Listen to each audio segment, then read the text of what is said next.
¿Qué tal, estimados estudiantes? ¿Cómo están? Continuando con sus clases de fisiopatología, en esta ocasión vamos a hablar de un tema muy importante, la fisiopatología de la insuficiencia cardíaca. Bueno, y los objetivos que vamos a intentar cumplir en esta clase son los siguientes. Primero, definir el síndrome de insuficiencia cardíaca. Para poder hablar de insuficiencia cardíaca tenemos que hacer un repaso breve de la fisiología cardíaca, como recordar los conceptos de precarga, poscarga, contractilidad miocárdica, la ley de Frank-Starling.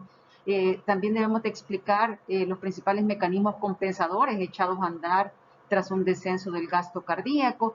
Vamos a enumerar los diferentes procesos que desencadenan episodios de insuficiencia cardíaca. Vamos a hablar de los tipos de insuficiencia cardíaca y de los mecanismos fisiopatológicos que explican los síntomas y síntomas del paciente con ICC. Vamos a hablar un poquito del diagnóstico, que son los criterios de Framingham, y asimismo vamos a hablar de los hallazgos al examen físico de un paciente con insuficiencia cardíaca. También vamos a poder clasificar a un enfermo funcionalmente de acuerdo a la disnea, de acuerdo a la clasificación de la New York Heart Association. También vamos a clasificar estructuralmente a la insuficiencia cardíaca y luego vamos a hablar un poquito de la utilidad de las pruebas de laboratorio y gabinete en el diagnóstico de insuficiencia cardíaca. La definición de insuficiencia cardíaca que la American Heart Association propone es la siguiente. La insuficiencia cardíaca es un síndrome clínico, es decir, es un conjunto de signos y síntomas que pueden tener diversas causas, que va a ser el resultado de una alteración estructural o funcional del llenado ventricular o de la expulsión de sangre, lo que va a ocasionar síntomas clínicos cardinales como la disnea, la fatiga y signos, o sea, objetivos como edema y estertores pulmonares. Para explicar un poco más a fondo esta definición, decíamos es un síndrome clínico, ya habíamos hablado de la definición de síndrome, un conjunto de signos y síntomas que pueden provenir de casi cualquier causa, ocasionado en este caso por una anomalía de la estructura o función miocárdica que va a alterar el gasto cardíaco o va a ocasionar una reducción del llenado ventricular y que nos va a ocasionar signos y síntomas como disnea, fatiga, edema, etc. Bien, en cuanto a datos epidemiológicos, se dicen que hay 20 millones de casos a nivel mundial de insuficiencia cardíaca. La incidencia de riesgo de insuficiencia cardíaca es de 20% para Estados Unidos y 25% para europeos. En nuestro país no tenemos datos.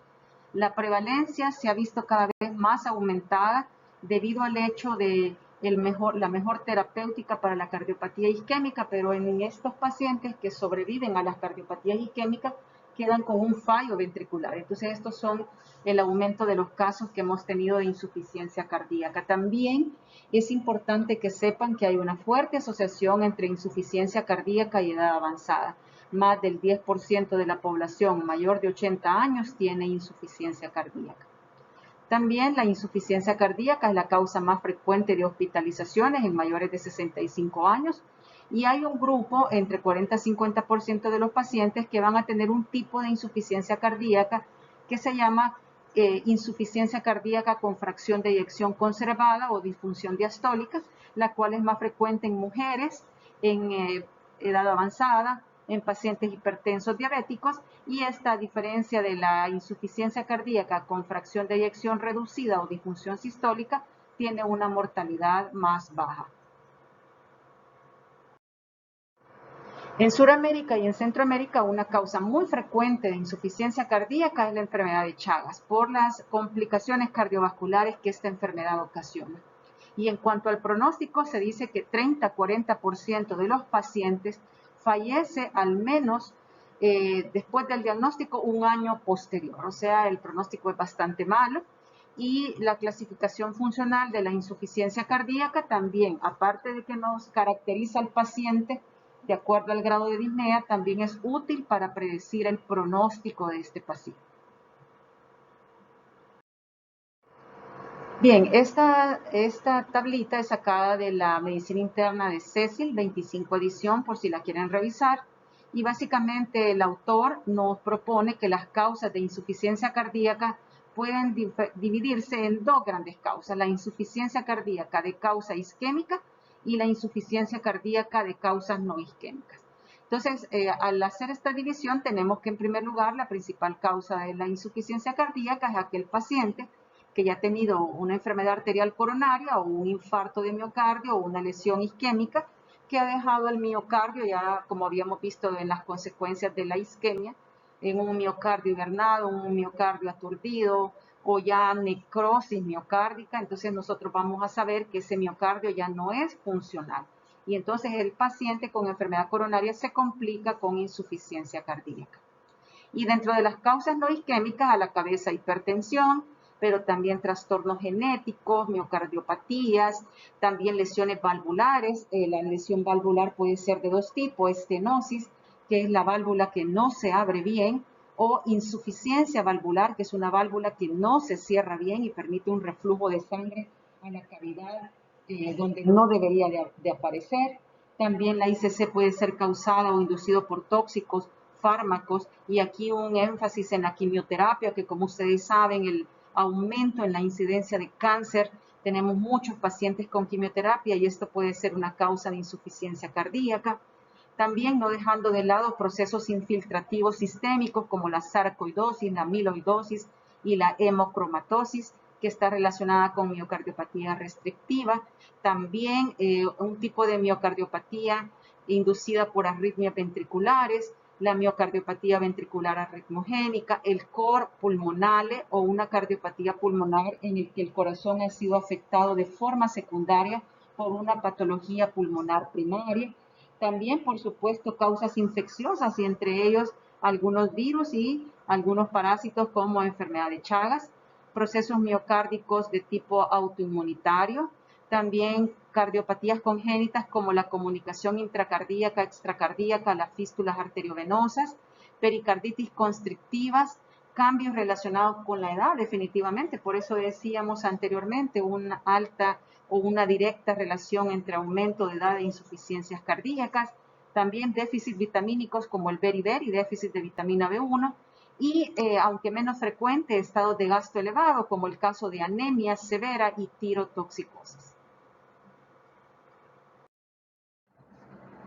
Bueno, y como estamos hablando de insuficiencia cardíaca, tenemos que recordar que la perfusión adecuada de los tejidos corporales va a depender de varios factores. Va a depender en primer lugar de la capacidad de bombeo del corazón, va a depender de un sistema vascular adecuado que transporte sangre a las células y de regreso al corazón.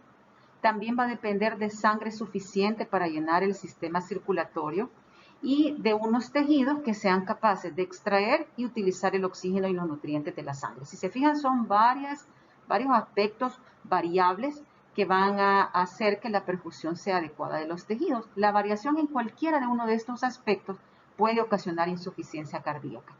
En este GIF que tengo acá, yo no sé si se va a lograr ver durante el video, creo que no, pero les presento un corazón saludable, ¿verdad? Ustedes pueden observar algunos cambios morfológicos como el corazón más, un engrosamiento del ventrículo, sobre todo del izquierdo, y aquí las cavidades con más volumen. En este caso está ejemplificado una disfunción diastólica, que es lo que vamos a evaluar a continuación. Bueno, y como les decía en un inicio, vamos a hablar un poquito de fisiología cardíaca. Aquí también otro GIF. Ustedes saben que todo el retorno venoso viene a través de la vena cava superior e inferior a depositarse en la aurícula derecha. Luego, una vez la aurícula está llena, se abre la válvula tricúspide, lo que permite el llenado del ventrículo derecho. Al estar lleno el ventrículo derecho, permite la abertura de la válvula pulmonar.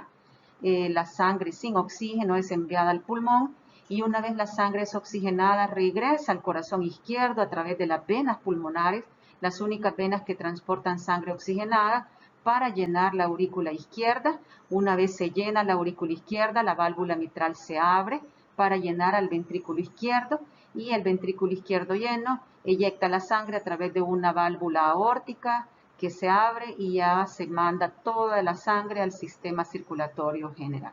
Esto es una cosa básica que sé que todos la manejan, pero es importante recordarla y voy a hablar de otros aspectos de fisiología cardíaca que es necesario entender para poder entender la fisiopatología de la insuficiencia cardíaca. Sin duda alguna, y uno de los términos que debemos de manejar es la definición de gasto cardíaco, ya que vamos a estar hablando mucho de gasto cardíaco a lo largo de esta clase. Y entonces recordar que el gasto cardíaco es la cantidad de sangre que los ventrículos eyectan cada minuto, ojo, no es cada latido, eso es volumen latido, cantidad de sangre que los ventrículos eyectan por minuto. El corazón tiene una capacidad asombrosa para ajustar este gasto cardíaco. Por ejemplo, cuando las necesidades son menores, por ejemplo, durante el sueño el gasto cardíaco disminuye y durante el ejercicio el gasto cardíaco evidentemente aumenta. Esta capacidad para aumentar el gasto cardíaco, o sea, el volumen minuto, durante un mayor grado de actividad, es a lo que denominábamos reserva cardíaca.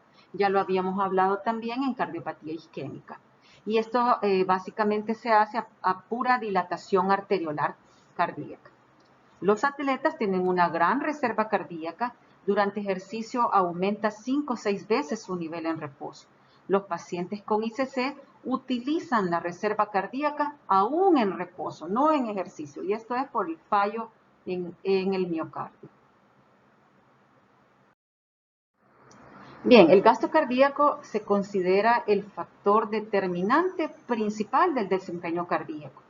Se mide en mililitros por minuto o litros por minuto y básicamente va a estar determinado por la frecuencia del corazón, que es la cantidad de latidos en un minuto, y también por la cantidad de sangre que se bombea en cada latido, lo que es el volumen latido o volumen sistólico.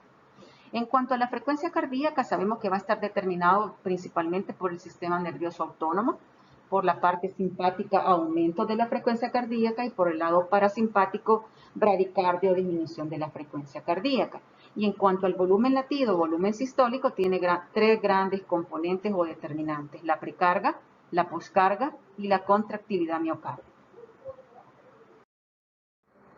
Entonces acá una formulita: el gasto cardíaco es lo mismo que el volumen latido por la frecuencia cardíaca. A manera de ejemplo, una persona que tiene un volumen latido de 75 mililitros con una frecuencia cardíaca hipotética de 60 tiene un gasto cardíaco de 4.500 mililitros por minuto o 4.5 litros por minuto. Aquí solo cambia las unidades, ¿verdad? Las unidades. Entonces el gasto cardíaco, como ustedes saben, ronda los 5 litros por minuto de forma normal. El trabajo que realiza el corazón consiste en su mayoría en eyectar la sangre que ha regresado a los ventrículos durante la diástole hacia la circulación pulmonar o sistémica. Entonces, tenemos que recordar algunos conceptos importantes, sobre todo estos que son los determinantes del volumen latido. Entonces, la precarga es el volumen de sangre que expande el músculo cardíaco al final de la diástole y también se le conoce como el volumen telediastólico. Tele es final, ¿verdad? Durante cualquier ciclo cardíaco dado, el volumen máximo de sangre que llena los ventrículos se encuentra precisamente en este momento, al final de la diástole.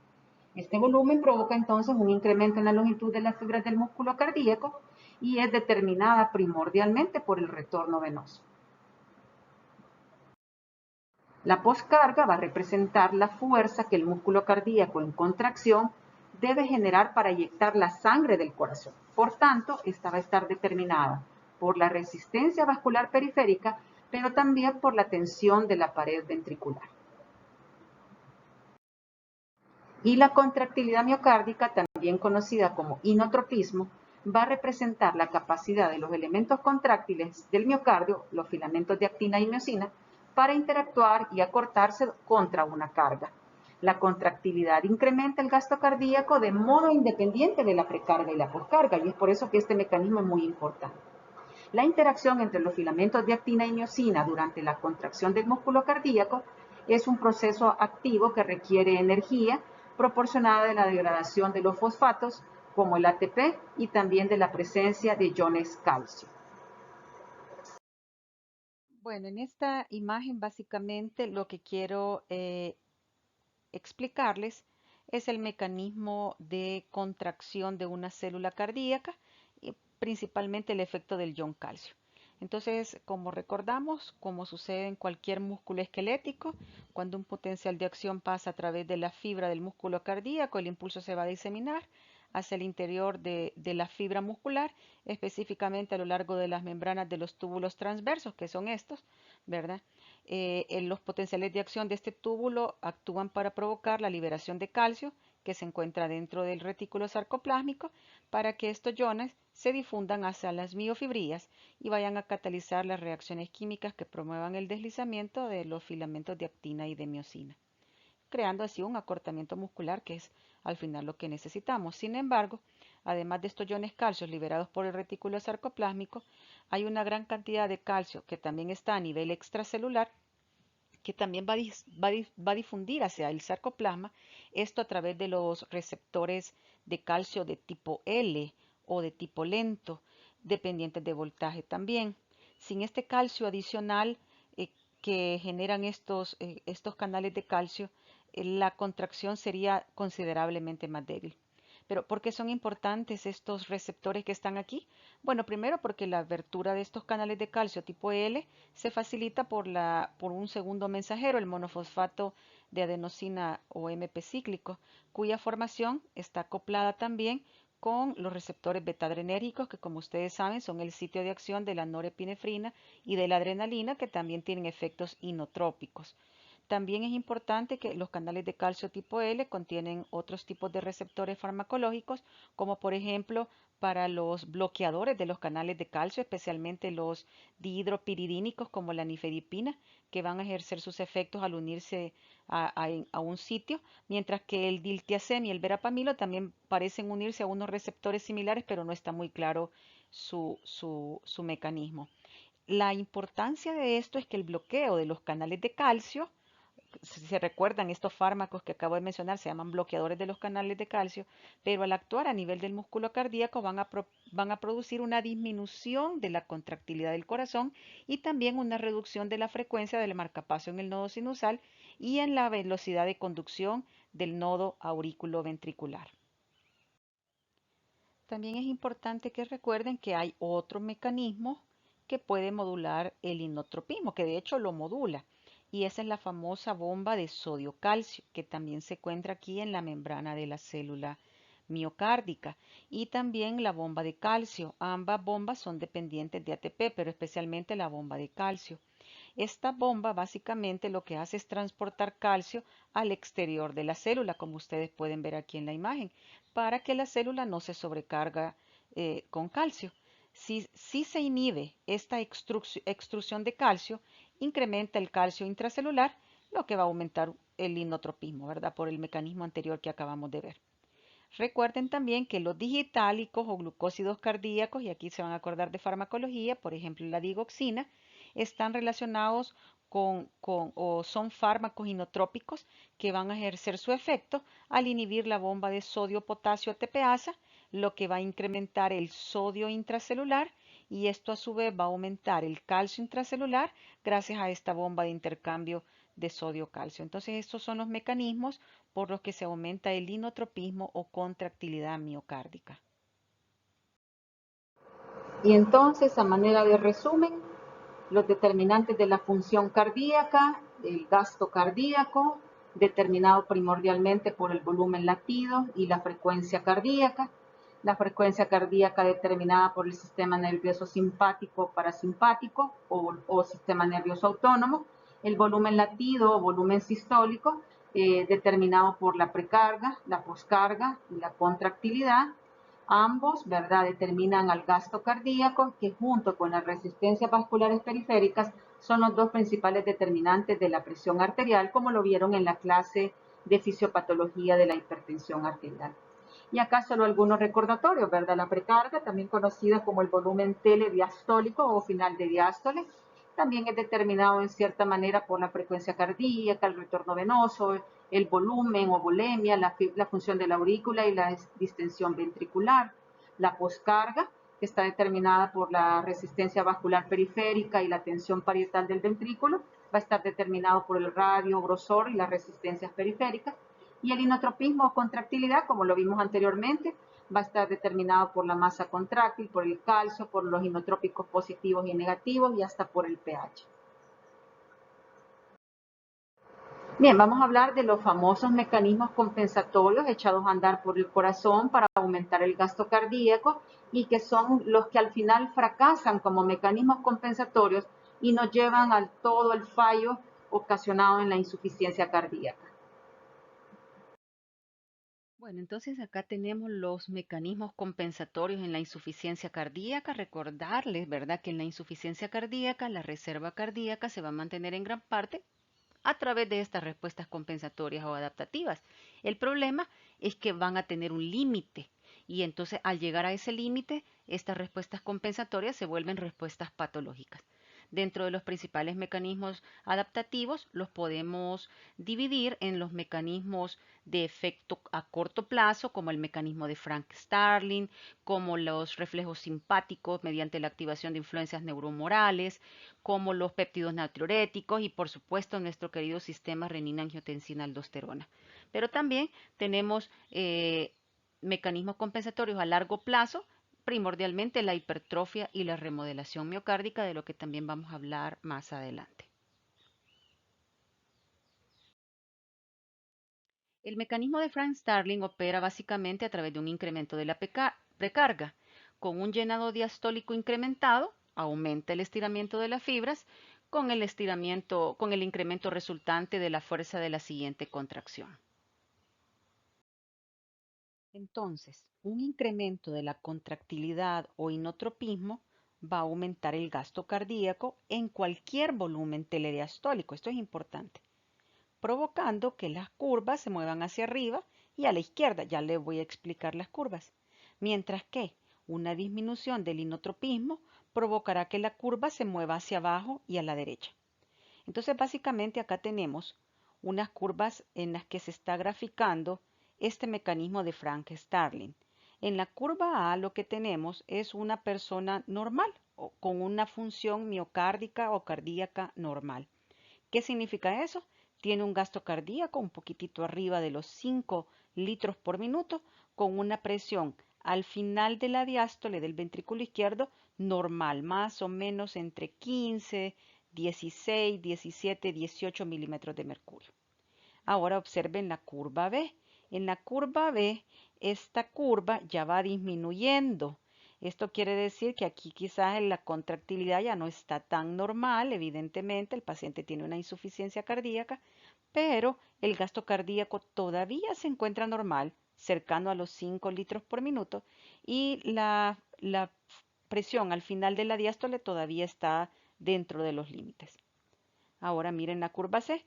El gasto cardíaco totalmente bajo, más o menos rondando los 3 litros por minuto, con una presión al final de la diástole en ventrículo izquierdo arriba de 22 milímetros de mercurio. Y la curva D estaría explicándonos un paciente que ya tiene un fallo de bomba, al que ya llamamos choque cardiogénico, con el gasto cardíaco en los rangos más bajos y con un aumento notable de la presión telediastólica en su intento por mantenerlo, ¿verdad? Entonces estos son los 3 ejemplos de cómo la curva de Frank-Starling primero hace como un mecanismo compensador, pero luego el mismo mecanismo compensador es el que lleva a la fisiopatología de la falla cardíaca. Entonces, ¿qué es lo que va a suceder? Esta elevación crónica resultante de la presión telediastólica del ventrículo izquierdo se va a transmitir a las aurículas y también a la circulación pulmonar y nos va a terminar provocando congestión pulmonar, que es lo que tendríamos en las curvas C y D vistas anteriormente. ¿Y qué de la congestión pulmonar? Pues los mecanismos fisiopatológicos echados a andar en la congestión sistémica son estos que vamos a presentar a continuación. Bueno, primero tenemos que comenzar con la definición de la ICC, ¿verdad? En donde hay una función o alteración estructural del ventrículo izquierdo, ya sea sistólica o diastólica, ya vamos a hablar de eso. Vamos a tener un incremento de la presión diastólica del ventrículo izquierdo inicialmente, ¿verdad? La ley de Frank-Starling, más un problema con la regulación de volumen a cargo del sistema renina-angiotensina-aldosterona. Esto va a ocasionar aumento de la presión en la aurícula izquierda y el ventrículo izquierdo, que puede llegar a ocasionar insuficiencia mitral, que significa que la válvula mitral se abre bien, pero no se cierra bien. Esto va a ocasionar también un aumento de la presión de enclavamiento capilar pulmonar, que estos ya son los primeros signos de congestión, y esto va a ocasionar una redistribución del lecho vascular pulmonar más edema intersticial, que cuando se acompañe de aumento de presión de la arteria pulmonar y aumento de tamaño del ventrículo derecho, más de la presión de la aurícula derecha, va a terminar en edema alveolar. Y esto pues va a ocasionar disnea, sin duda alguna. Y también congestión sistémica, ¿verdad? Llámese una distensión venosa yugular o ingurgitación yugular y edema periférico. Lo que vamos a tener entonces es un aumento de los síntomas de casi nada, mecanismos compensatorios fracasados, fallo de bomba.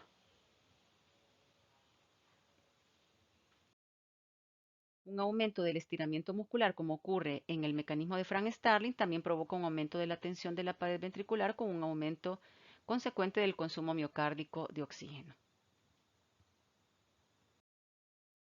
Bien, el sistema nervioso simpático. Este mecanismo neurohumoral se da mediante la estimulación directa de la frecuencia y la contractilidad cardíaca, también la regulación del tono vascular y el reforzamiento en la retención renal de sodio y agua.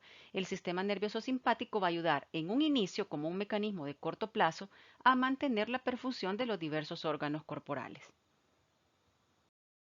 Bien, el mecanismo por el cual el sistema nervioso simpático intenta aumentar la presión arterial y el gasto cardíaco es el mecanismo adaptativo más rápido en implementarse.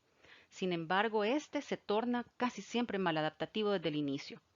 El incremento de la actividad simpática se va a dar por estimulación de los receptores beta adrenérgicos, que va a provocar taquicardia en su afán por aumentar la presión arterial y el gasto cardíaco, pero esto va a aumentar la carga del trabajo del miocardio, que ya está dañado porque necesita echar a andar ese mecanismo adaptativo, aumenta las demandas de oxígeno, lo que va a causar isquemia y daño en el miocito. Y ustedes vieron hace poco que les dije que los receptores beta adrenérgicos ocasionaban también un aumento del inotropismo, pero en este caso, ante esta circunstancia, disminuye el inotropismo, que no es lo que queremos. También va a causar vasoconstricción, que va a dejar todavía sin más flujo sanguíneo al riñón, ocasionando que el sistema renina-angiotensina-aldosterona perpetúe sus funciones de retención de sodio y agua y puede llegar en un momento a causar arritmias cardíacas. La estimulación simpática prolongada también va a provocar que se dé la desensibilización de los receptores beta-adrenérgicos sin afectar a los alfa-adrenérgicos, pero la ausencia de receptores beta-adrenérgicos funcionales en relación con los alfa-adrenérgicos va a provocar más vasoconstricción y aumento de la resistencia vascular sistémica, lo que ocasiona un incremento de la poscarga cardíaca y más tensión de la pared ventricular, y esto sigue aumentando el consumo miocárdico de oxígeno. Entonces, ahorita si se fijan, ya tenemos dos de los mecanismos compensatorios que aumentan el consumo miocárdico de oxígeno: la ley de Frank Starling, que fracasa, y el sistema nervioso simpático. Luego el sistema renina-angiotensina-aldosterona, que es quizás uno de los mecanismos más importantes, uno de los efectos más importantes de la reducción del gasto cardíaco es la disminución del flujo sanguíneo renal y asimismo de la velocidad del filtrado glomerular. Este sistema lo que va a ocasionar son retención de sodio y agua, un menor flujo renal que aumenta la secreción de renina e incrementos paralelos de la angiotensina 2 con el objetivo de causar vasoconstricción generalizada y excesiva, y también este sistema facilita la liberación de noradrenalina. Otro de los efectos importantes es la producción de aldosterona, que va a incrementar la reabsorción tubular de sodio.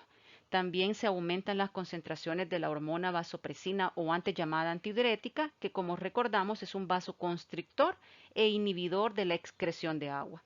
Y miren quién anda por acá. También este sistema está involucrado en la producción de citocinas inflamatorias, especialmente la interleucina 6, el factor de necrosis tumoral, que van a atraer las células inflamatorias como neutrófilos y macrófagos, activan a los macrófagos en los sitios de lesión, reparación y estimulan crecimiento de fibroblasto y síntesis de colágeno, que esto está relacionado con la remodelación ventricular que vamos a ver más adelante. Los fibroblastos y el depósito de colágeno van a provocar hipertrofia del ventrículo, lo que les decía. Y además fibrosis de las paredes miocárdicas. Esto va a hacer que este miocardio tenga poca distensibilidad, es decir, se va a poner rígido, que por último va a terminar ocasionando la disfunción ventricular, tanto sistólica como diastólica. De este modo, la progresión de la insuficiencia cardíaca puede avanzar debido a los efectos mediados por la aldosterona sobre la vasculatura y el miocardio. La acumulación progresiva de líquido provocará una dilatación ventricular y un aumento de la tensión de la pared. La mayor demanda de oxígeno que acompaña el aumento de la tensión de la pared va a superar con el tiempo al mecanismo de Frank Starling, lo que va a disminuir entonces el inotropismo, que es al final lo que queríamos, y empeora la insuficiencia cardíaca. ¿Cuál es el papel de los péptidos natriuréticos? Bueno, estos péptidos natriuréticos son producidos por el miocardio y son una familia de hormonas peptídicas que tienen potentes efectos diuréticos, natriuréticos y sobre el músculo lisovascular. Si me están poniendo atención, me van siguiendo. Estos péptidos lo que van a intentar hacer es contrarrestar algunos efectos, por ejemplo el de la aldosterona en la retención de sodio. Entonces tenemos dos péptidos, el péptido natriurético auricular o PNA. Este se libera de las células auriculares cuando o se dan en respuesta al estiramiento, presión o sobrecarga en las aurículas. Y el péptido natriurético cerebral, pero no es que se secrete en el cerebro, sino que se secreta primordialmente en los ventrículos como respuesta a un aumento de la presión ventricular o sobrecarga de líquido. ¿Cuáles son las funciones entonces? Promueven la natriuresis. Si el aldosterona estaba promoviendo la retención de sodio, este favorece que se orine sodio. Y diuresis transitoria mediante un aumento de la tasa de filtrado glomerular, que si pusimos atención anteriormente, el sistema renina-angiotensina-aldosterona lo que hace es disminuir la tasa de filtrado glomerular. Y también estos péptidos natriuréticos van a inhibir la reabsorción tubular de sodio y de agua. Inhiben al sistema simpático, al sistema renina-angiotensina-aldosterona, a las citocinas inflamatorias, especialmente a las relacionadas con la endotelina y la vasopresina. Inhiben también directamente la secreción de vasopresina o aldosterona. Las concentraciones de péptido natriurético auricular y péptido natriurético circulante son elevadas en las personas con ICC. De hecho, nos van a servir para diagnóstico de la insuficiencia cardíaca y para predecir la gravedad. Las concentraciones tienen una buena correlación con la extensión de la disfunción ventricular.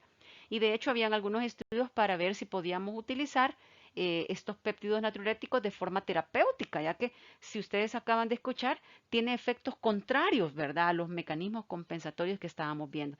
Sin embargo, los estudios no fueron muy concluyentes y hasta ahorita siguen en estudio. Las endotelinas también tienen que ver, pero estas ocasionando daño, ¿verdad? Acuérdense que ellos son péptidos vasoconstrictores potentes que se sintetizan y liberan por una variedad de células. El endotelio es uno de ellos, pero los miocitos cardíacos también. Hablábamos que hay entre 3 a 5 tipos de endotelinas, cada vez se van descubriendo más. Dentro de sus funciones en la fisiopatología de la ICC es inducir la proliferación de células de músculo liso vascular, hipertrofiar los miocitos cardíacos, incrementan la liberación de péptido natriurético, aldosterona y catecolaminas. Bien, y el último mecanismo compensatorio a largo plazo, dijimos, porque este no se va a formar, digamos, o a echar a andar en días o horas, sino más bien en meses y años, es uno de los principales mecanismos por los cuales el corazón compensa el incremento de la carga de trabajo, mejorando el desempeño del trabajo del corazón gracias a la hipertrofia y remodelación. El problema es que esta hipertrofia y remodelación son inadecuadas y va a ocasionar cambios profundos en la estructura y en la función miocárdica. La hipertrofia y remodelación miocárdicas implican una serie de sucesos complejos, tanto a nivel molecular como a nivel celular. Como sabemos, los miocitos son las células funcionales del músculo cardíaco. Los macrófagos, los fibroblastos cardíacos, las células endoteliales y de músculo liso proveen soporte a los miocitos. Pero básicamente estos ahora se están convirtiendo en los determinantes del crecimiento de estos miocitos, o sea, la hipertrofia miocárdica. El crecimiento descontrolado de los fibroblastos, como ya vimos, a cargo de las interleucinas, como las 6 y el factor de necrosis tumoral, se relacionan con el incremento también de la síntesis de la fibra de colágeno, la fibrosis miocárdica y la rigidez de la pared ventricular. Esta rigidez de la pared ventricular no solo incrementa la carga de trabajo del corazón, sino que la fibrosis y la remodelación que ocurren también provocan anomalías en la conducción eléctrica, sin duda alguna, llevando al paciente a la génesis de algunas arritmias como la fibrilación auricular.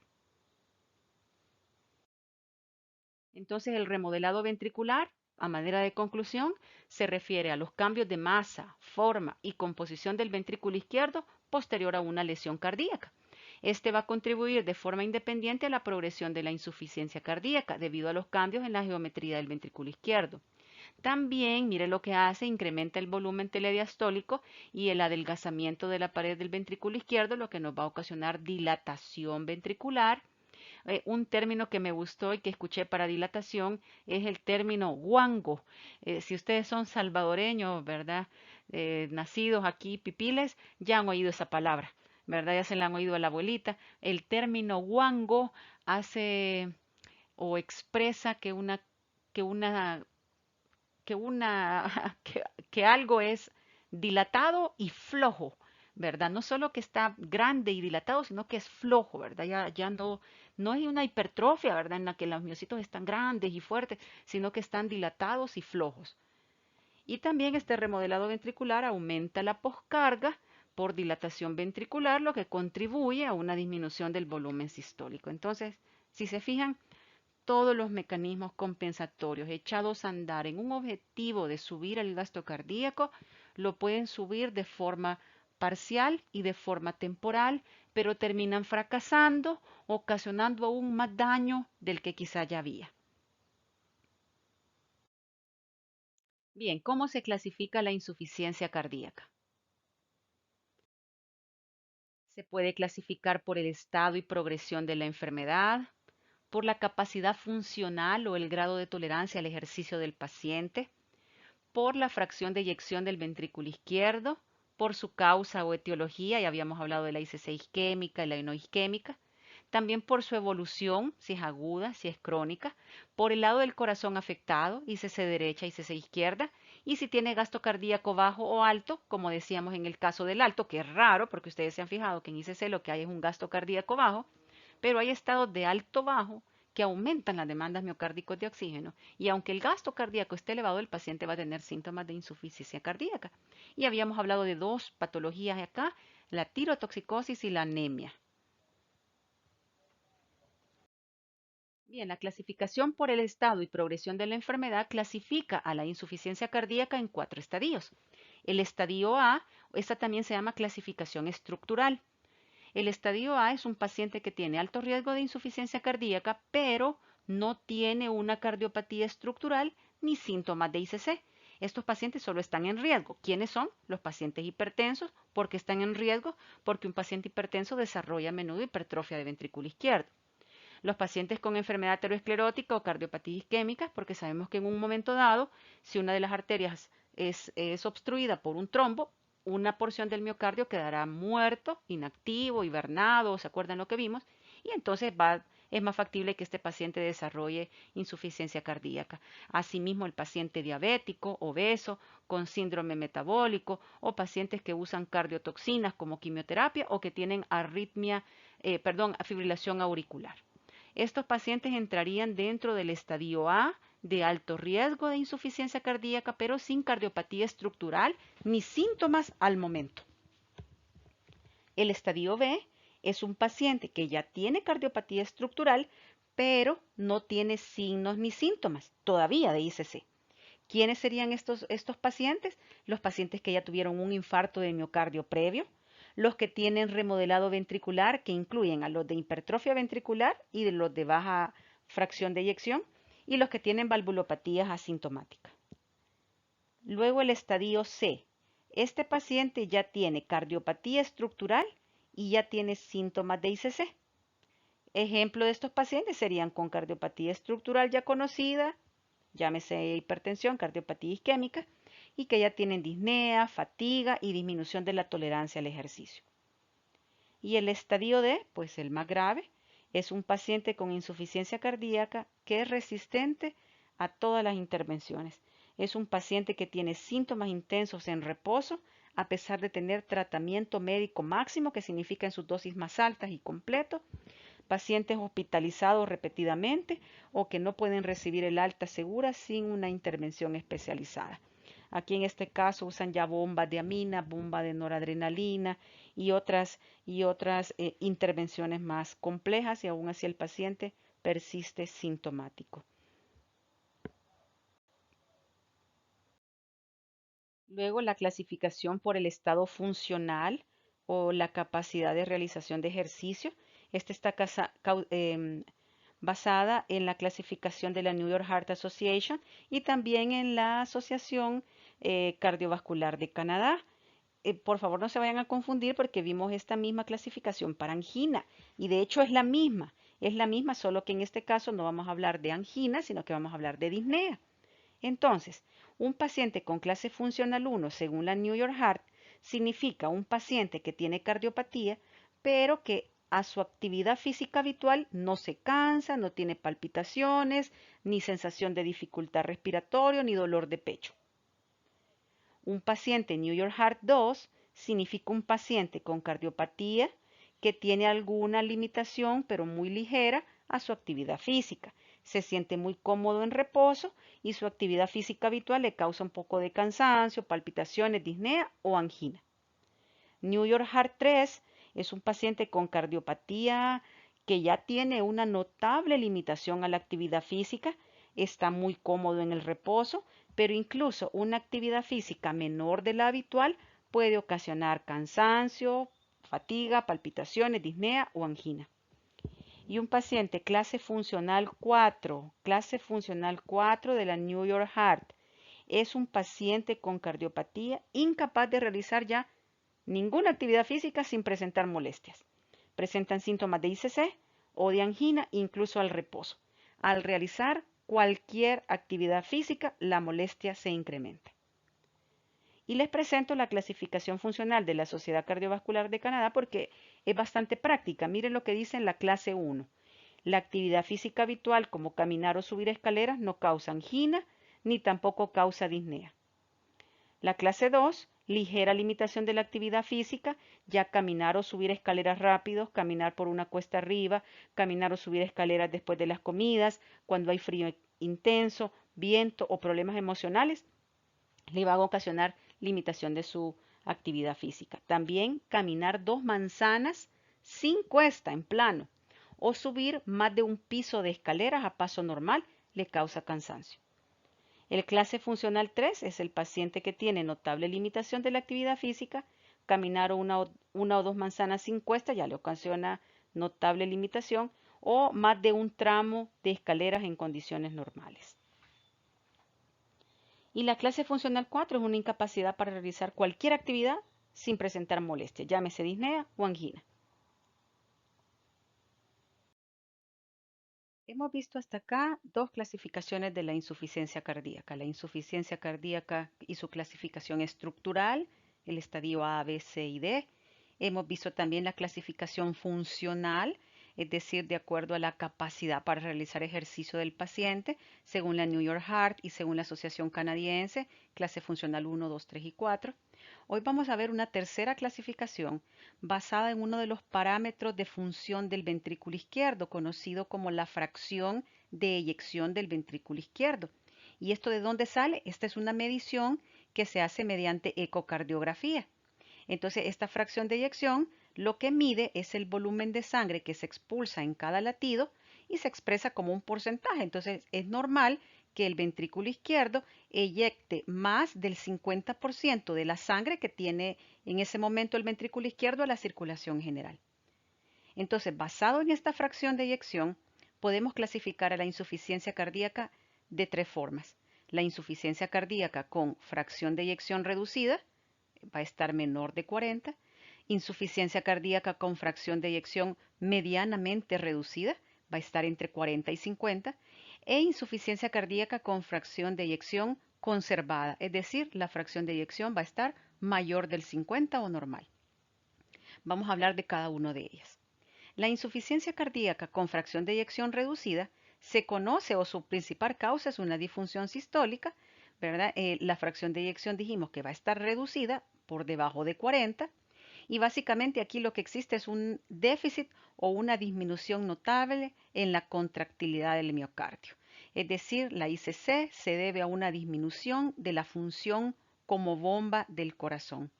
Y este es un resultado de una afección directa sobre el músculo cardíaco, como lo que sucede en la miocardiopatía dilatada, posterior a un infarto de miocardio o secundaria a una sobrecarga impuesta por una lesión valvular o una hipertensión descontrolada de larga evolución. El segundo tipo es la insuficiencia cardíaca con fracción de eyección conservada o normal, o sea que la fracción de eyección se encuentra mayor del 50%.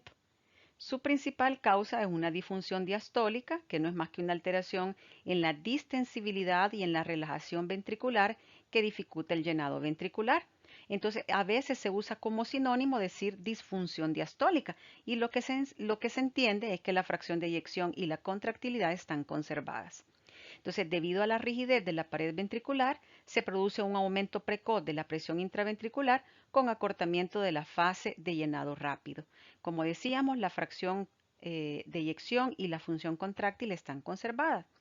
¿Qué patologías pueden ocasionar disfunción diastólica? La hipertensión arterial, la miocardiopatía hipertrófica y la miocardiopatía restrictiva. Que por cierto, esto van a ver la fisiopatología de las miocardiopatías dentro de unos días.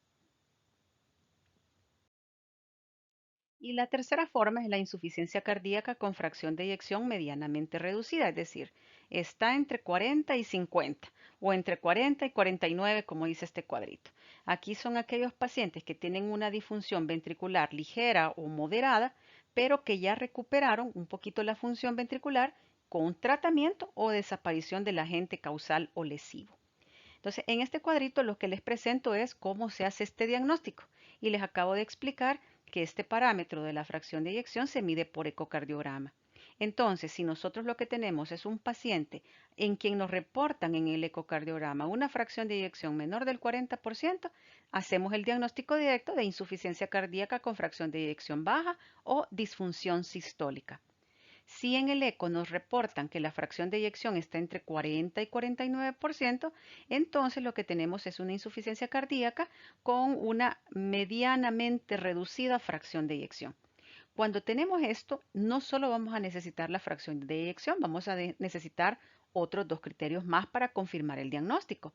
Péptidos natriuréticos elevados y al menos uno de los siguientes criterios: que haya una enfermedad estructural cardíaca relevante, cardiopatía isquémica, hipertrofia ventricular izquierda, o que haya disfunción diastólica. Y luego la insuficiencia cardíaca en la que la fracción de eyección está normal, es decir, está mayor del 50%, o dijimos disfunción diastólica. También en esta vamos a necesitar otros criterios para confirmar diagnóstico: péptidos natriuréticos elevados, que ya explicamos que se van a liberar solo cuando haya una distensión en las aurículas, más un criterio estructural igual que el anterior, una enfermedad estructural cardíaca relevante y la presencia de disfunción diastólica, que esto también lo dice el ecocardiograma. Bien, cuarta clasificación.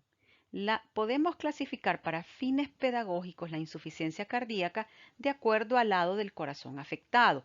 Entonces aquí vamos a hablar de ICC derecha e ICC izquierda. Déjenme decirles que es raro encontrar una insuficiencia cardíaca derecha pura y una insuficiencia cardíaca izquierda pura. A menudo están mezclados y son insuficiencias cardíacas globales. Tiene síntomas de corazón derecho, de insuficiencia de corazón derecho, y síntomas de insuficiencia de corazón izquierdo. Pero pedagógicamente es muy fácil explicarlo y vamos a verlo a continuación. Pues el corazón derecho, como ustedes pueden verlo en esta imagen, está formado por la aurícula derecha y el ventrículo derecho, también por la válvula tricúspide y por la válvula pulmonar. Entonces, cuando el daño en el corazón ha ocasionado un fallo de bomba predominantemente del lado derecho del corazón, vamos a llamarle una insuficiencia cardíaca. Y como dijimos al inicio, que todo el flujo sanguíneo, ¿verdad?, a través del retorno venoso llega por las cavas superiores e inferiores a la aurícula derecha. Si este corazón está insuficiente, no va a poder recibir apropiadamente todo este flujo venoso. Y lo que nos va a pasar es que va a haber una congestión de los tejidos periféricos o retrógrada.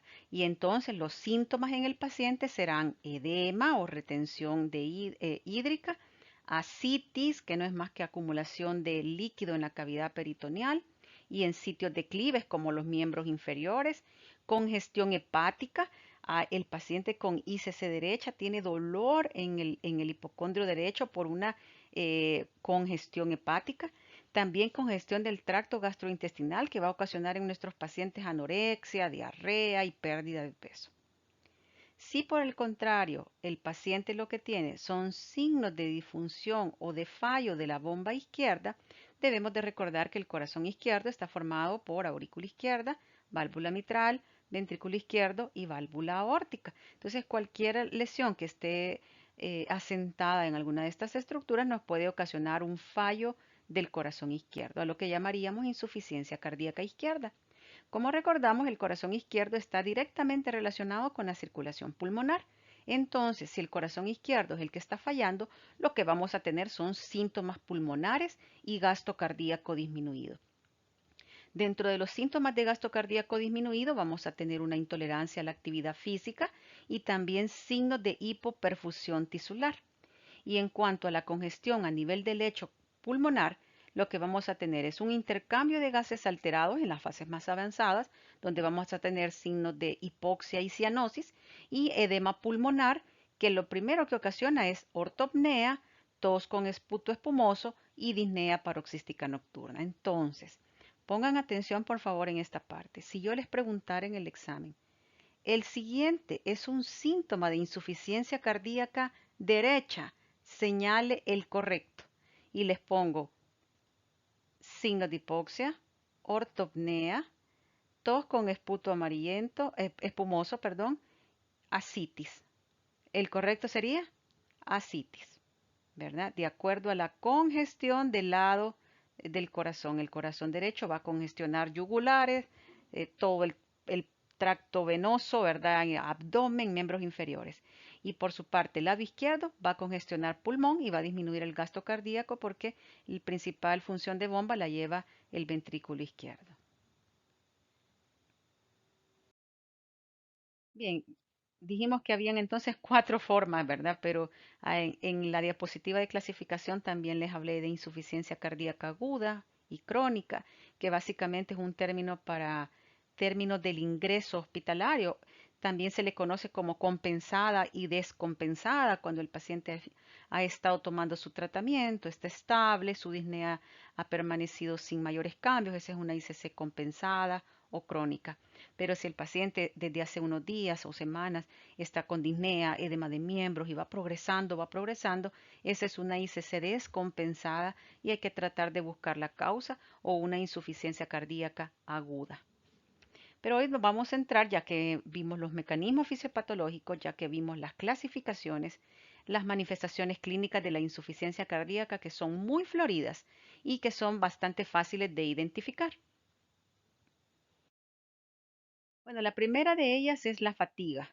Esta, por lo común, está atribuida a la disminución del gasto cardíaco y a otros problemas asociados que puede tener el paciente, como por ejemplo la anemia.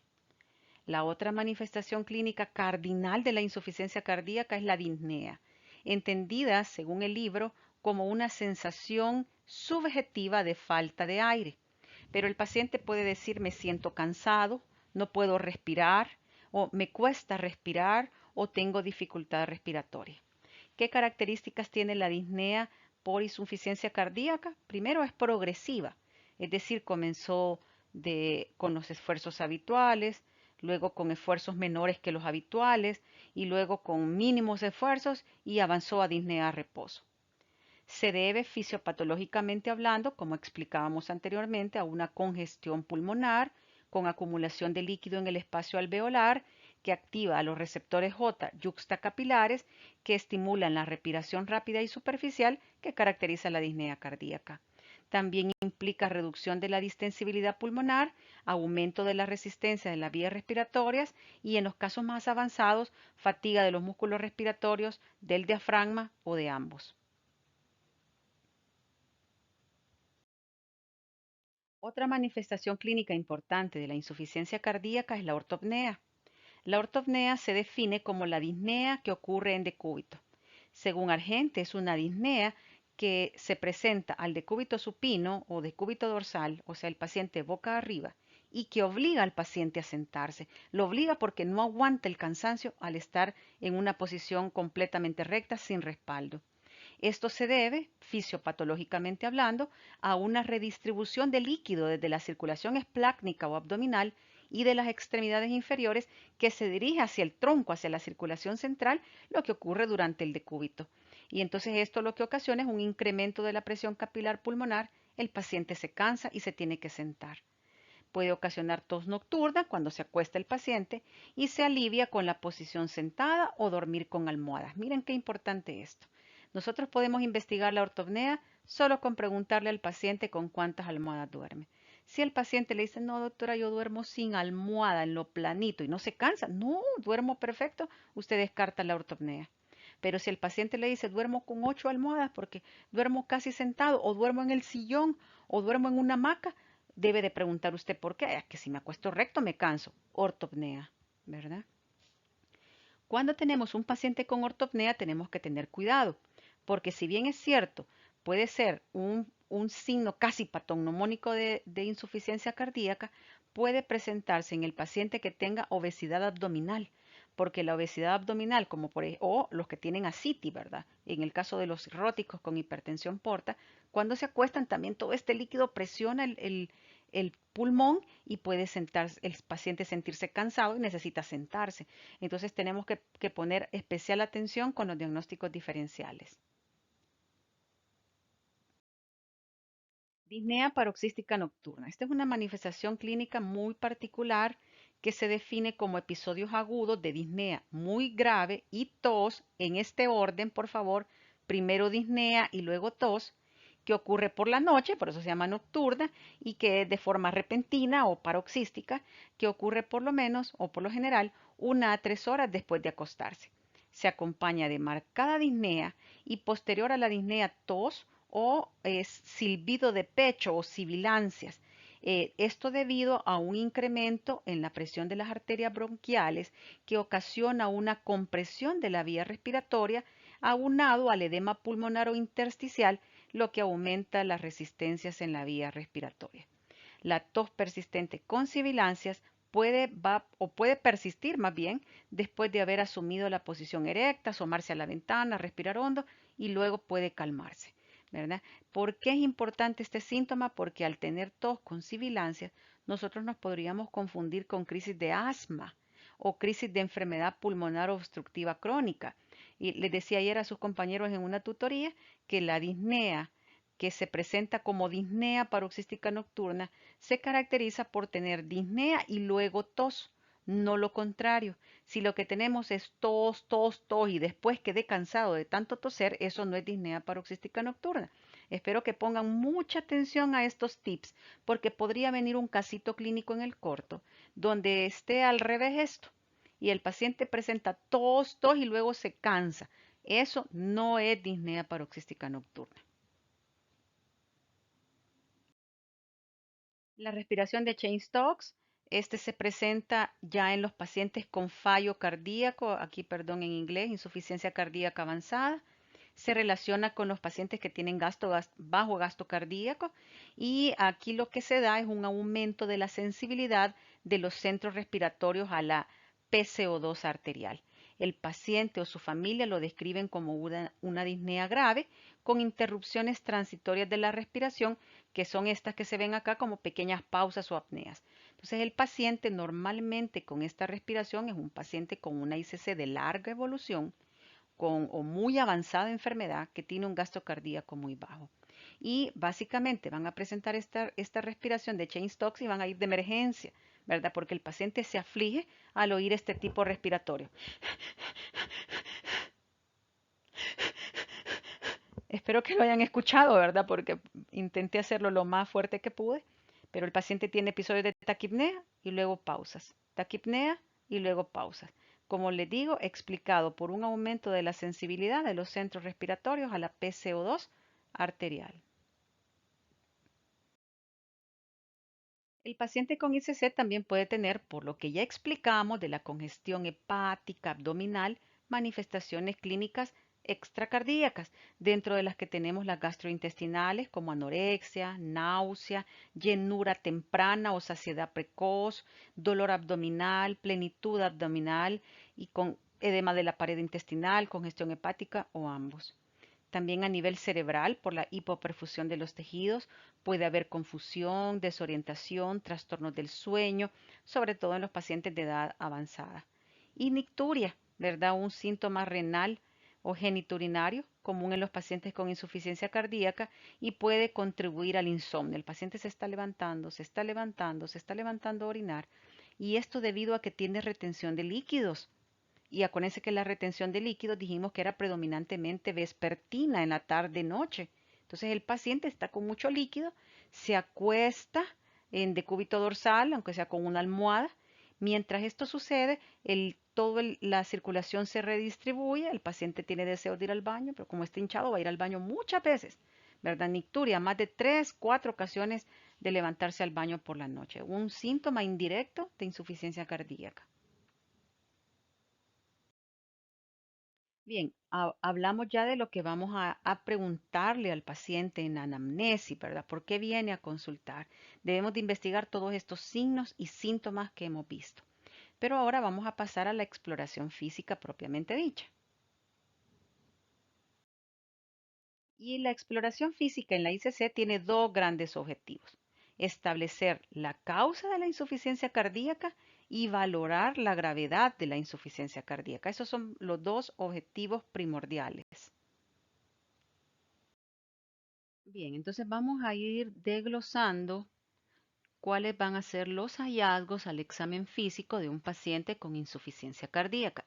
Les debo de aclarar que no es que en todos los pacientes van a estar presentes necesariamente, en la mayoría sí, pero no necesariamente en todos. Por ejemplo, en la apariencia y en los signos vitales, el paciente va a tener sensación de incomodidad al decúbito por la ortopnea, puede tener disnea al estar sentado, al reposo, disnea grado 4 según la clase funcional. Puede ser difícil o incapaz de finalizar una oración a causa de la disnea, que se oiga que está agitado, ¿verdad? Como cuando vamos subiendo las gradas, la cuesta e intentamos hablar. La presión arterial sistólica puede estar normal o alta al inicio de la insuficiencia cardíaca, pero habitualmente es baja en la mayoría de pacientes con insuficiencia cardíaca crónica. Podemos tener una reducción de la presión de pulso, que la presión de pulso se define como la resta de la presión sistólica de la presión diastólica. Ejemplo, si un paciente tiene 120/80, su presión de pulso es 40. Es 40, entonces podríamos tener una reducción de esta presión de pulso secundario a la disminución del volumen sistólico. Podemos también tener en algunos pacientes taquicardia sinusal, que es un signo inespecífico causado por incremento de la actividad adrenérgica. ¿Se recuerdan lo que hablábamos? También podemos tener signos de vasoconstricción periférica como frialdad de las extremidades, cianosis de los labios, de los lechos unguiales o las uñas, como consecuencia de la excesiva actividad adrenérgica, especialmente alfa adrenérgica.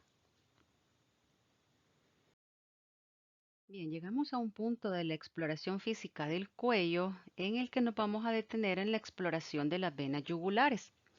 Esta, esta parte del examen físico es una parte vital de la evaluación cardiovascular y especialmente en el paciente en el que estamos sospechando una cardiopatía como la insuficiencia cardíaca.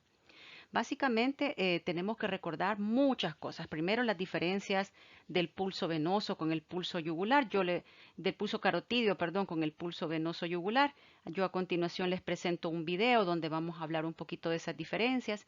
También que evaluar las venas yugulares del cuello puede estimarnos de forma indirecta la presión de la aurícula derecha. Recordar que aquí vamos a ocupar un parámetro óseo que es el ángulo esternal o ángulo de Lewis, a partir del cual se supone que del ángulo esternal de Lewis hasta la aurícula derecha hay 5 centímetros. Entonces, para nosotros poder tener una medición de la presión venosa central, que sería la presión de la aurícula derecha, vamos a saber que esa presión venosa central mide normalmente 8 centímetros, entre 7 y 8 centímetros. Por tanto, cuando midamos la presión venosa yugular, la distancia que hay entre el menisco, que es la mayor altura de la sangre que está llenando la yugular, hasta el nivel del ángulo esternal, tendrá que ser máximo 2 centímetros, ¿verdad? 2, 3 centímetros por ahí, para que al sumarle los 5 que hay distancia entre el ángulo esternal y la aurícula, nos sume menos de 8. ¿Verdad? La presión venosa en las fases iniciales de la insuficiencia cardíaca puede encontrarse anormal en reposo, anormal en reposo. Algunos libros dicen que tenemos que tener a nuestro paciente acostado a 45 grados, van a encontrar otra literatura, videos que dicen que es a 30 grados como el que yo les voy a presentar, pero lo importante es que no sea a 0 grados, que el paciente esté un poco elevado. ¿Por qué? Porque tenemos que recordar que a 0 grados las yugulares están llenas, como veremos también en otro video. A 90 grados, que significa sentado, las yugulares están colapsadas, entonces no los podemos evaluar así. Tenemos que tenerlas ligeramente llenas para ver hasta dónde se está llenando la vena yugular. ¿Cuál de las venas ocupamos? Se pide que por técnica sea la yugular interna, pero a veces este es difícil de evaluar, entonces algunas veces por facilidad evaluamos la vena yugular externa. Entonces vamos a ver a continuación cómo se hace la técnica. Entonces acá tenemos un paciente acostadito, más o menos 45 grados, pero puede ser 30, 45 grados. Y lo que vamos a observar es la vena yugular, la externa o la interna, la que sea más fácil observar, en este caso la externa. Y vamos a observar la altura de hasta dónde se está llenando. Eso le vamos a llamar el menisco. Y la vamos a comparar con la altura del ángulo esternal. Esto es lo que vamos a medir, ya les voy a explicar cómo. Como les dije, máximo 2-3 centímetros porque del ángulo esternal a la aurícula derecha hay 5 centímetros. 5 más 2, 7. Estamos bien. Dijimos que la presión venosa central tiene que ser menos de 8. Entonces lo que hacemos es colocar a nuestro paciente, como habíamos explicado anteriormente, en decúbito supino, entre 30 y 45 grados. Observamos su lado izquierdo, luego su lado derecho. El lado derecho es el que nos vamos a enfatizar en el examen. Le vamos a pedir al paciente que gire ligeramente su rostro hacia la izquierda para poder dejar descubierto por completo el área derecha del cuello. Aquí lo que tenemos que hacer es reconocer las estructuras. Por ejemplo, acá podemos ver que muy medial se encuentra la arteria carótida. Hablábamos anteriormente un poquito de las diferencias del pulso, ¿verdad? El pulso que no cede con la inspiración, que no se desaparece con la palpación, medial relacionado con el ritmo cardíaco. También recordar la anatomía de las venas, la vena yugular externa, que a veces es más sencilla encontrarla, ya que se encuentra en posición anterior, no así la yugular interna, que se encuentra posterior por detrás del esternocleidomastoideo y que por eso a veces es un poquito más difícil verla.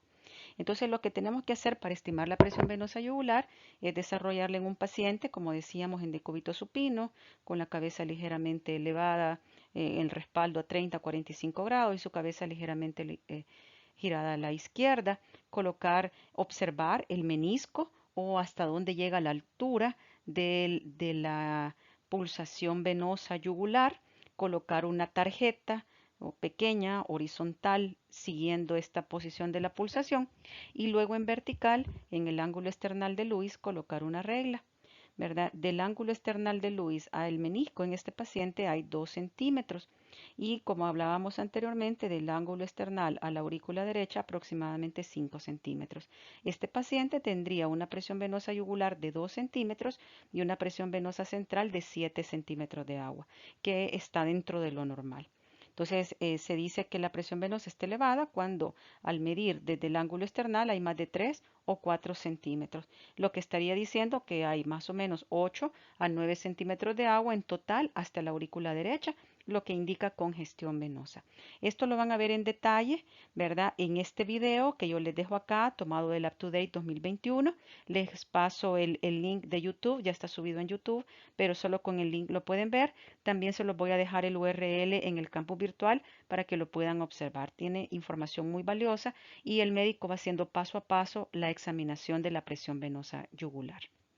Incluso al final habla de en qué ocasiones o en qué patologías encontramos elevada la presión venosa yugular y el caso acá es la insuficiencia cardíaca, ¿verdad? Que es la patología que nos tiene aquí, pero también la insuficiencia renal. Y también habla de casos del contrario, en el que la presión venosa yugular está disminuida, en el caso de hidratación, pérdidas hídricas, etcétera. Entonces creo que es muy importante que por favor vean el video. También dentro de la exploración de las venas yugulares tenemos otra maniobra llamada el reflujo hepatoyugular. También se le conoce como prueba abdomino-yugular o reflejo abdomino-yugular.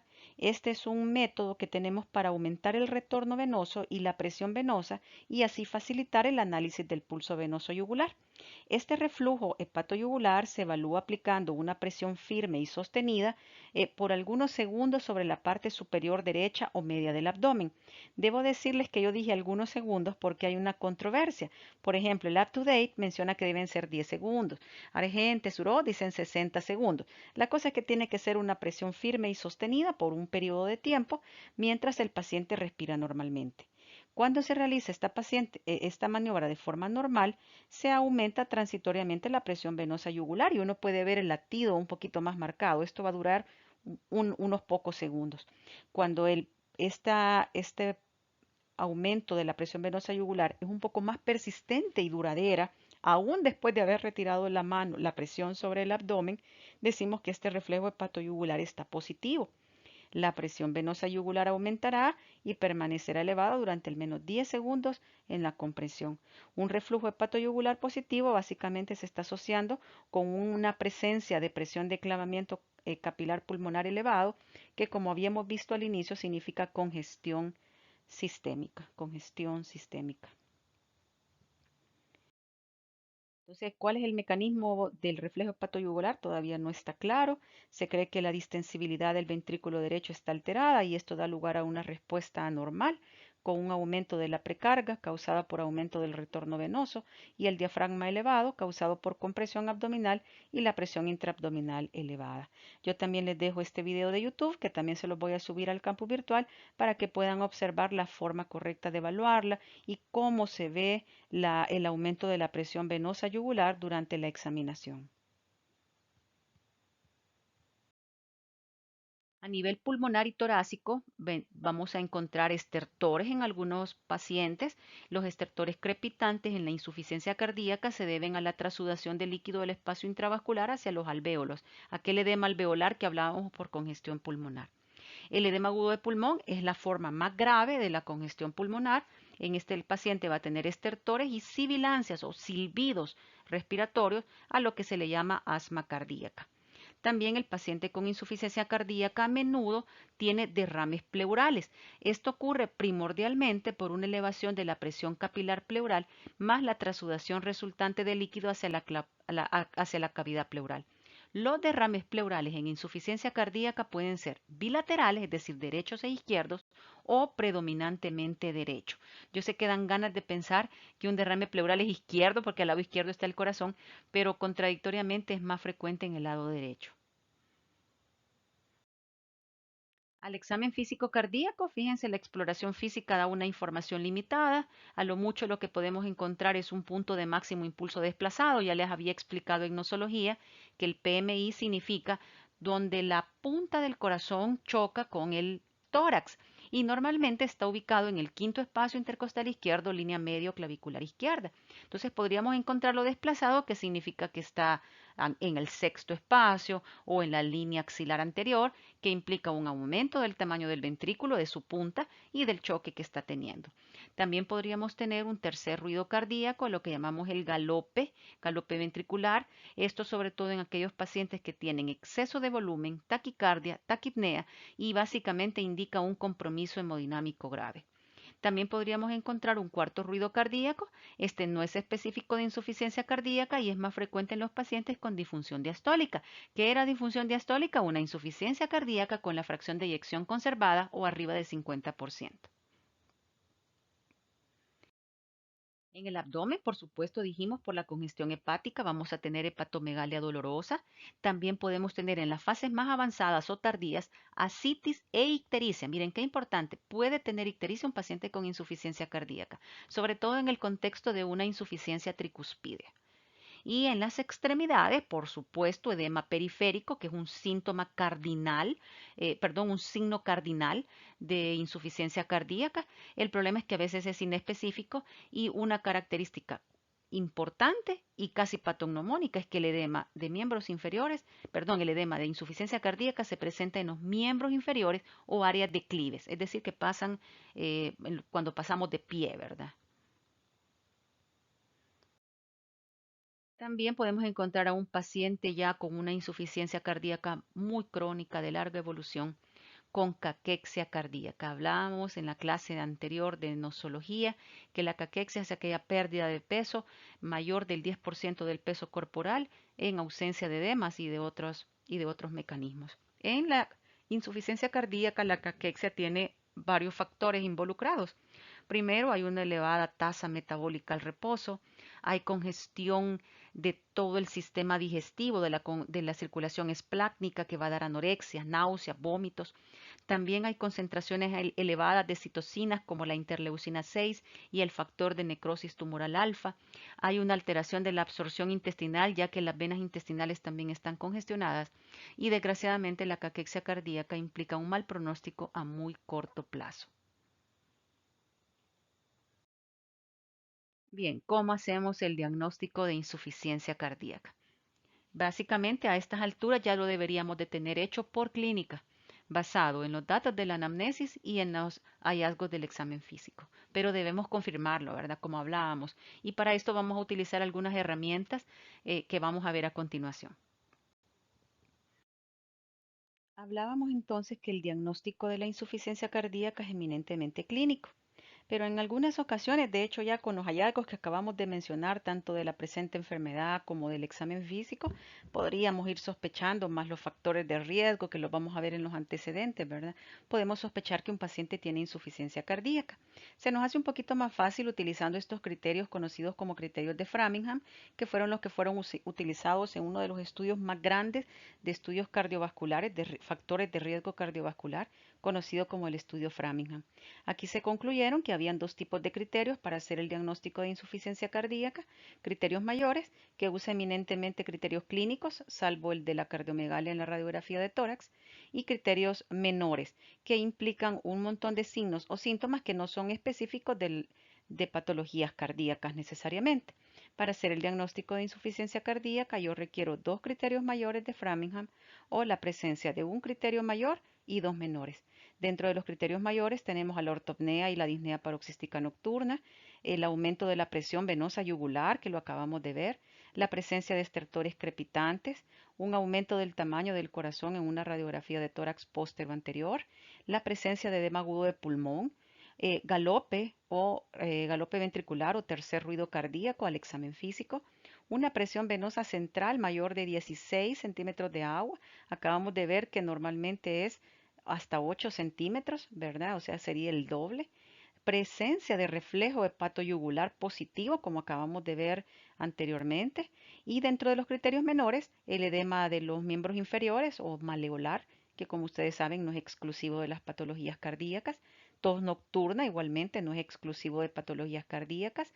Disnea de esfuerzo, aumento de tamaño del hígado, presencia de derrame pleural, taquicardia mayor de 120 latidos por minuto y una pérdida de peso mayor de 4.5 kilogramos con el uso de diurético. Entonces, basado en esto, podemos hacer nuestro diagnóstico clínico. Quiero que pongan mucha atención a esto, porque podría ser también que en el examen yo les ponga un casito clínico y le digo identifique cuáles son los criterios menores de Framingham que tiene este paciente. Bien, dijimos también que para confirmar vamos a necesitar algunas herramientas diagnósticas. Dentro de los exámenes de laboratorio, que significa que yo tomo una muestra de sangre o de alguna otra secreción del cuerpo, voy a mandarle a hacer al paciente hemograma, descartando anemia, voy a mandar electrolitos, ver cómo está su sodio y el potasio, voy a evaluar la función renal mediante la creatinina y el nitrógeno ureico, voy a evaluar su función hepática mediante las la función hepática mediante transaminasas, el examen general de orina, también importante. En pacientes diabéticos, por ejemplo, la glucosa, en pacientes con cardiopatía isquémica, el perfil de lípidos, que es colesterol, colesterol HDL, colesterol LDL, triglicéridos, y en algunos pacientes descartar hipertiroidismo y evaluar la función tiroidea. Otros exámenes de laboratorio muy importantes en el diagnóstico de insuficiencia cardíaca son los péptidos natriuréticos, de los cuales ya habíamos hablado, péptido natriurético auricular y péptido natriurético cerebral. Para fines de laboratorio, lo que se hace primordialmente es el péptido natriurético cerebral. Y ustedes me dirán, ¿pero qué es esto de ProBNP y BNP? Estas son las siglas de péptido natriurético cerebral en inglés y ProBNP es una forma precursora de esta hormona. En sujetos normales, las concentraciones plasmáticas del péptido natriurético y del ProBNP son similares, pero en los pacientes con disfunción del ventrículo izquierdo, el ProBNP se aumenta más que el BNP, entonces se ha visto que es mejor mandar el ProBNP. Un nivel de ProBNP mayor de 900 picogramos por ml proporciona una precisión aproximada a un equivalente a un nivel de BNP mayor de 100 para el diagnóstico de insuficiencia cardíaca. ¿Qué quiere decir esto? Que también podemos hacer una equivalencia, ¿verdad? Si no tenemos ProBNP, más o menos, y si tenemos BNP, más o menos a cuánto equivale la elevación. Pero si nos preguntan en el examen cuál es el mejor de los péptidos natriuréticos para enviar, sería el ProBNP, ya que en disfunción del ventrículo izquierdo aumenta un poco más que el BNP solo. Todos los pacientes con insuficiencia cardíaca también deben de tener algunos exámenes de gabinete, como el electrocardiograma, para evaluar el ritmo cardíaco, presencia de hipertrofia de ventrículo izquierdo, antecedentes de infarto de miocardio, para medir el intervalo QT. Y importante que sepamos que un electrocardiograma normal excluye disfunción sistólica del ventrículo izquierdo. Un electrocardiograma normal prácticamente puede excluir disfunción sistólica del ventrículo izquierdo. También deben de tener otro examen de gabinete conocido como radiografía torácica. La proyección mejor para evaluar corazón y pulmones es la proyección póstero anterior, donde el haz de rayos X entra por la parte de la espalda y sale por adelante. Si hacemos una radiografía antero-posterior, donde el haz de rayos X entra por la parte anterior, se magnifican las estructuras. Por favor, pongan atención en estos detalles. Tiene que ser una radiografía de tórax PA, que significa póstero anterior y que significa que el haz de rayos X entra por la parte de la espalda y sale por la parte anterior. ¿Qué evaluamos con la radiografía torácica? Tamaño y forma del corazón. Específicamente vamos a hacer un parámetro que se llama el índice cardiotorácico, que es la relación de tamaño entre el corazón y el tórax. También evaluamos la vasculatura pulmonar, la cual se va a ver alterada en el edema pulmonar. También vamos a tratar de identificar causas no cardíacas de los síntomas del paciente. Vamos a hallar signos de insuficiencia cardíaca aguda como hipertensión pulmonar, edema intersticial, y también podemos encontrar el famoso derrame pleural en esta radiografía torácica. Entonces yo aquí les presento una radiografía torácica postero anterior, y para medir el índice cardiotorácico lo que nosotros hacemos es trazar una línea que mida desde acá, ¿verdad? Donde termina el tórax costal hasta este lado, y hacemos la medición. Y luego intentamos partir más o menos a nivel de la línea media del corazón, midiendo aquí la aurícula derecha, hacemos esta medición y luego todo el lado izquierdo, ventrículo izquierdo. Y hacemos una simple fórmula. Sumamos la sumatoria de lo que encontramos en A más B, lo dividimos entre C y lo multiplicamos por 100. Lo normal es menos de 0.50. Esto es lo normal. Si tenemos esto, quiere decir que nuestro corazón está de tamaño normal. Si tenemos mayor de 0.5 es cardiomegalia. No vayan a hacer caso necesariamente a este índice porque esto va a variar de lugar a lugar. El que utilizamos aquí es más variable, más de 0.6, ya decimos cardiomegalia grado 3 o global. Igual que como lo dicen acá, ¿verdad? Más de 0.66, pero lo que me interesa ahorita que sepan es lo normal. Es lo normal, que es un índice cardiotorácico menor de 0.5. Si encuentran un índice cardiotorácico mayor de 0.50, 0.51, 0.55, 0.60, por supuesto implica aumento del tamaño del corazón. ¿Y por qué esto es importante? Por el mecanismo fisiopatológico que vimos al principio de hipertrofia de ventrículo izquierdo, ¿verdad? Que era el mecanismo compensador a largo plazo. Está hablando que este paciente tiene un paciente crónico, ¿verdad? O de larga data ya. Acá les presento dos radiografías para que podamos comenzar a ver algunas características importantes. Esta es una radiografía normal con un tamaño del corazón normal, que es este que estoy señalando con el puntero. Y evidentemente ustedes aquí observan una cardiomegalia global, ¿verdad? Sin duda alguna, el índice cardiotorácico aquí está mayor de 0,50. Se miran ligeramente borrados los ángulos costofrénicos, indicando algún derrame pleural, que como hablamos en la clase es predominantemente derecho, y también congestión venosa pulmonar, lo que hace pensar que hay un edema agudo de pulmón. Bien, también necesitamos para el diagnóstico de ICC otro método de diagnóstico del cual también ya mencionamos un poquito cuando hablamos de la clasificación de la insuficiencia cardíaca por fracción de eyección, conocido como el ecocardiograma bidimensional con Doppler. Este método de diagnóstico lo que va a hacer es valorar el tamaño del ventrículo izquierdo y su función, la presencia o ausencia de anomalías valvulares o de movimiento parietal regional, la dilatación de la aurícula, la hipertrofia del ventrículo izquierdo, problemas de llenado diastólico, que nos hablen de disfunción diastólica. También valora el ventrículo derecho, la presión pulmonar y la fracción de eyección. Por eso es que nos importa en insuficiencia cardíaca. Si yo les pregunto por qué me importa el ecocardiograma en cardiopatía isquémica, es porque ahí me va a hablar del movimiento parietal o de la asinesia, se recuerdan que hablamos. En ICC es por la importancia de la fracción de eyección y todos los demás parámetros también, pero la fracción de eyección en especial. Entonces también tenemos otros métodos que pueden valorar la función del ventrículo izquierdo, solo que aquí estamos hablando de un costo muy elevado, la resonancia magnética de corazón. Nos va a dar un análisis amplio de la anatomía y la función cardíaca, es el método ideal para valorar la masa y el volumen del ventrículo izquierdo y identifica las causas, por ejemplo, una amiloidosis, una miocardiopatía isquémica o una hemocromatosis. Bien, este es un cuadrito que nos propone el libro de Cecil, que nos ayuda para más o menos resumir algunas características del paciente con insuficiencia cardíaca. Aquí pone varias cosas al azar, tener en cuenta los antecedentes de enfermedades cardiovasculares, las enfermedades concomitantes o algunos antecedentes familiares importantes.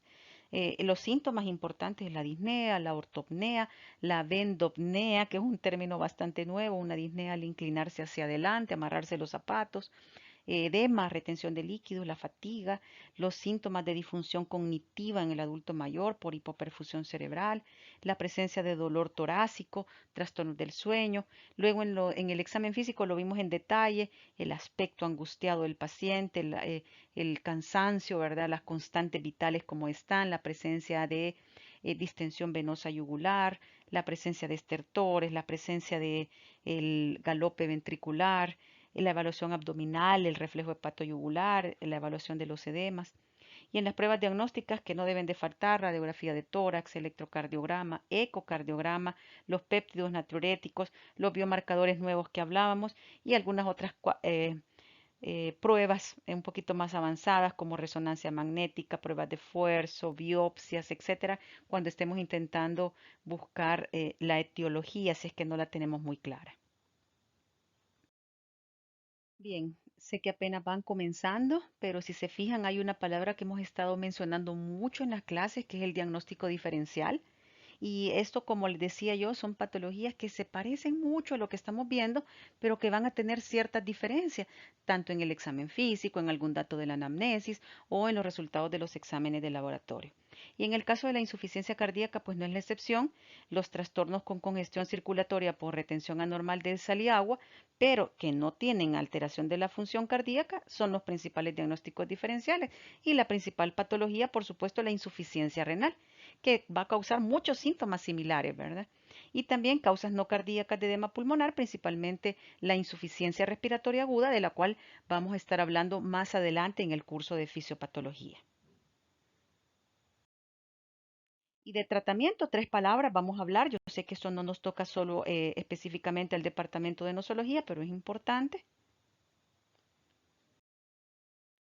Los medicamentos básicos que debe tener un paciente con insuficiencia cardíaca, ya que han demostrado efectos benéficos, son los IECA o inhibidores de la enzima convertidora de angiotensina. Si el paciente no es hipertenso, las dosis no van a ser dosis plenas como captopril 25 cada 8, sino que podría ser enalapril 20 miligramos cuarta parte de la tableta. Solo es un toquecito para ir a inhibir aquel sistema renina-angiotensina-aldosterona que nos está haciendo retención de sodio y agua y permitiendo la activación de la aldosterona.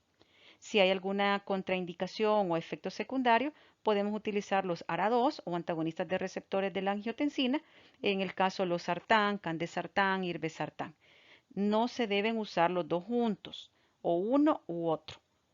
Beta bloqueadores también son angulares en el manejo de la insuficiencia cardíaca. Aquí tenemos varias opciones. Si lo que queremos es bajar los latidos del corazón, tenemos fármacos como el bisoprolol. Si lo que queremos es mejorar la función cardíaca, tenemos fármacos como el carvedilol. También podemos utilizar antagonistas de receptores de mineralocorticoides, el sacubitril valsartán que ayuda en la disnea, en algunos casos vasodilatadores como la hidralacina y el dinitrato disosorbide. Hablábamos en cardiopatía isquémica de la ivabradina, ¿verdad? Cuando el paciente no mejora con el dolor torácico. Los glucósidos cardíacos como la digital para mejorar la contractilidad, ya que estos son inotrópicos positivos. Y en casos avanzados, tratamientos de resincronización cardíaca, la colocación de desfibrilador cardioversor en el presente de arritmias y una mejoría de la capacidad física. Aquí tenemos también un plan de tratamiento de acuerdo a la clasificación estructural de la insuficiencia cardíaca.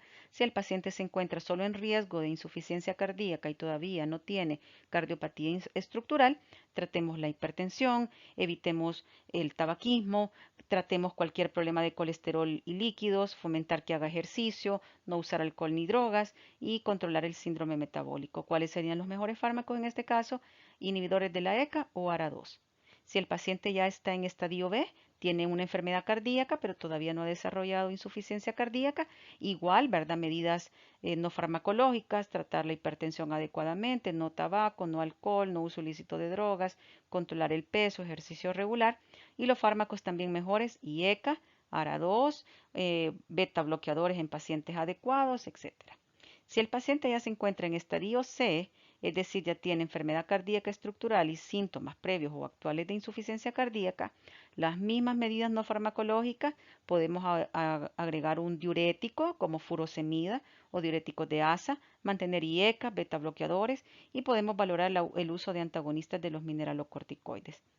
Y si el paciente ya está en estadio D, que sabemos que es una etapa de muy mal pronóstico, una insuficiencia cardíaca refractaria, que ya tiene dosis máximas de medicamento, siempre las medidas no farmacológicas y aquí el tratamiento es paliativo, solo mejorar la calidad de vida y medidas algunas extraordinarias, valorar un trasplante cardíaco, uso de inotropos crónicos, soporte mecánico, cirugía y algunos fármacos experimentales. Esto es una propuesta de la medicina interna de Cecil por si lo quieren revisar. Y jóvenes, muchas gracias. Sé que ha sido una clase larga, pero muy importante. Van a haber muchos pacientes con insuficiencia cardíaca. Estoy atenta a sus dudas. Podría ser que surjan muchas. Quedo atenta a través de los foros. Que Dios les bendiga.